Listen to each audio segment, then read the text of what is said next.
The apartment was exactly as described in the online ad, small, with peeling walls and a damp smell that seemed to penetrate to the bones. Even so, for Emma Wilson, that space represented the promise of a new beginning. "It's just for now," she whispered to herself as she watched the real estate agent open the dusty windows. The late afternoon light reluctantly entered, illuminating the dust particles dancing in the air. $500 a month, including water and electricity, the man explained, his voice echoing in the empty space. "This is the best I could find with your budget." Emma nodded, clutching the strap of her worn-out bag where she kept all her savings. 3 months working double shifts as a waitress to save enough for the deposit and the first month's rent. It wasn't what she had dreamed of as a child, flipping through the pages of decoration magazines at her parents' house, imagining her future 2-story home with a blooming garden. But dreams change, people change, or maybe they simply show their true faces when you least expect it. "I'll stay with it," said Emma, forcing a smile. "When can I move in?" "Tomorrow, if you want. I just need you to sign the papers." As she signed the lease agreement, Emma felt a chill down her spine, as if someone was watching her.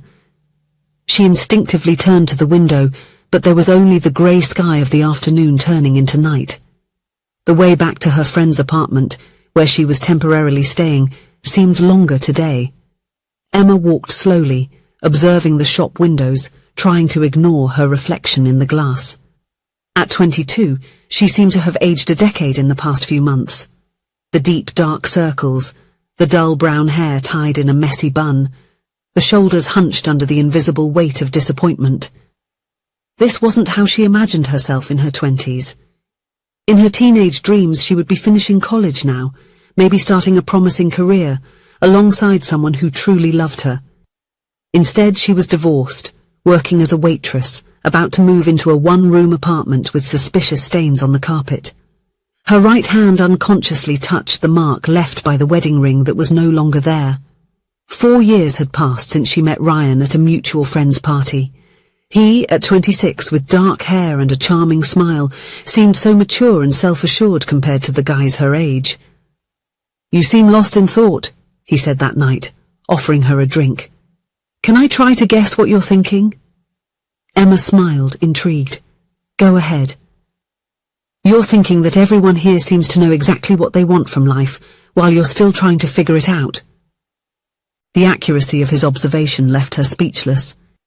It was exactly what she was thinking as she watched her friends discussing career and future plans.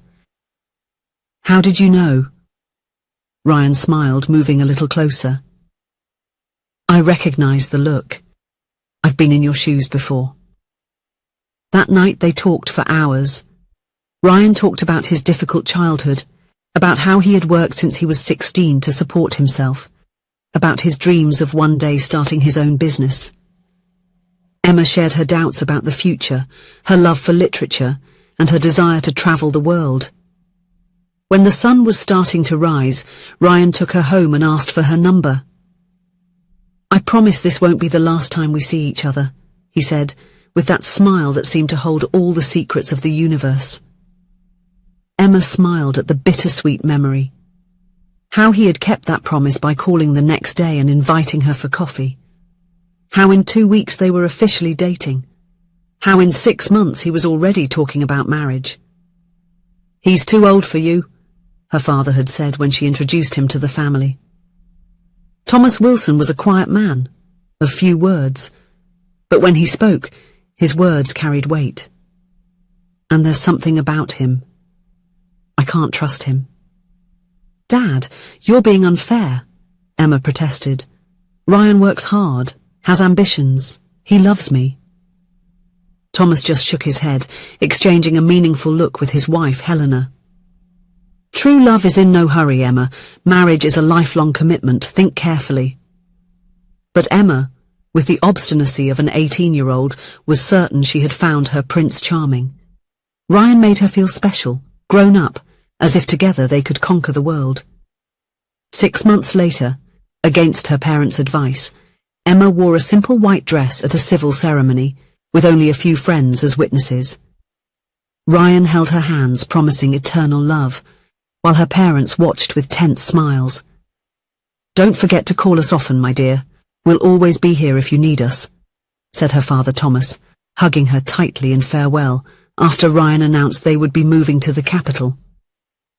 "I'll think about whether I'll call or take the opportunity to run away from you," Emma replied with a mischievous smile, trying to ease the tension of the moment. "Don't even joke about something like that, my daughter," Thomas responded, his blue eyes serious. "You know how much we love you. I'd find you no matter what." The smell of freshly brewed coffee filled the small apartment when Beth, her co-worker and friend, arrived from the night shift. "So, what was the place like?" she asked, throwing herself onto the sofa next to Emma. "Habitable," Emma replied with a half-smile. "It's not the Ritz, but it's mine. I'm signing the contract early tomorrow." "I'm proud of you," Beth said, squeezing her hand. 3 months ago you arrived here empty-handed, crying over that useless ex-husband. Now you're moving on." Emma nodded, feeling a lump in her throat. She hadn't told Beth everything. She hadn't mentioned how she avoided calling her parents, ashamed of her marriage's failure. How sometimes she would wake up in the middle of the night, hearing her ex-husband Ryan's voice. "The women in the capital are much more interesting than you." "Thank you for everything, Beth. I don't know what I would have done without you." "That's what friends are for," Beth replied, yawning. "Now I'm going to get some sleep before the next shift, and you should do the same."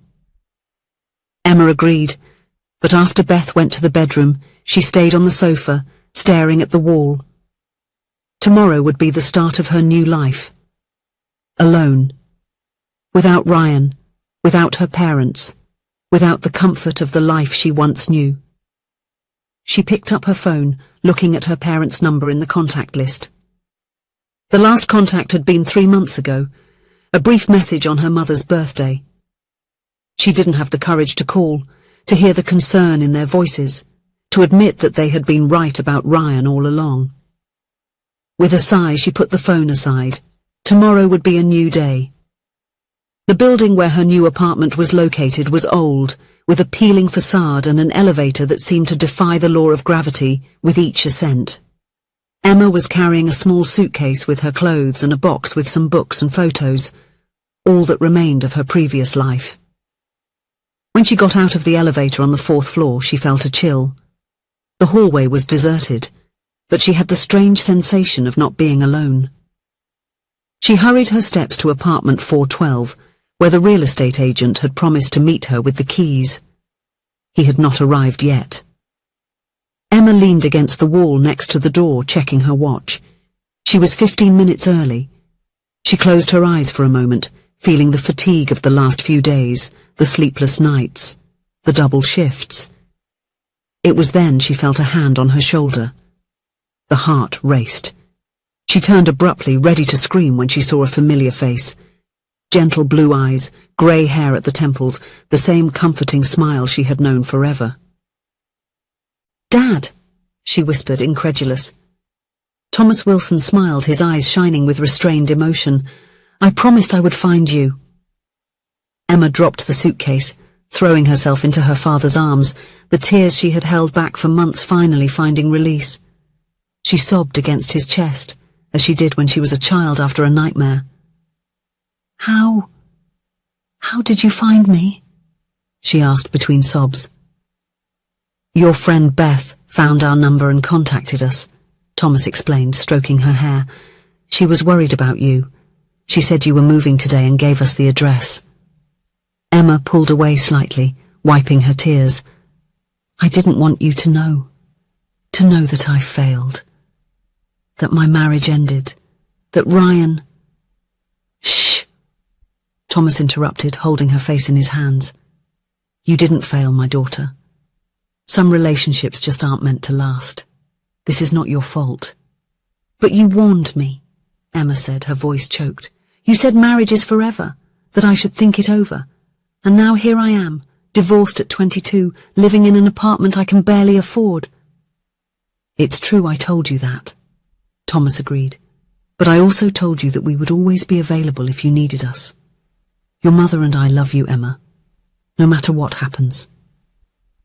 Emma closed her eyes, remembering her father's last words before her move to the capital.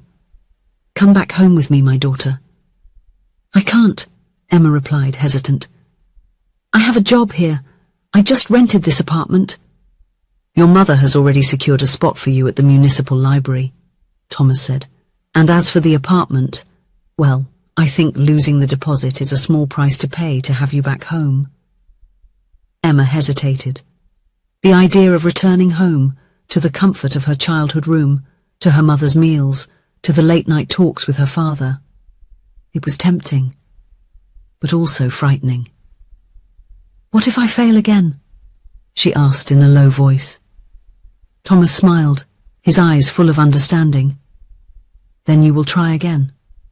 That's how life works, Emma. We don't measure our worth by our failures, but by our courage to keep trying."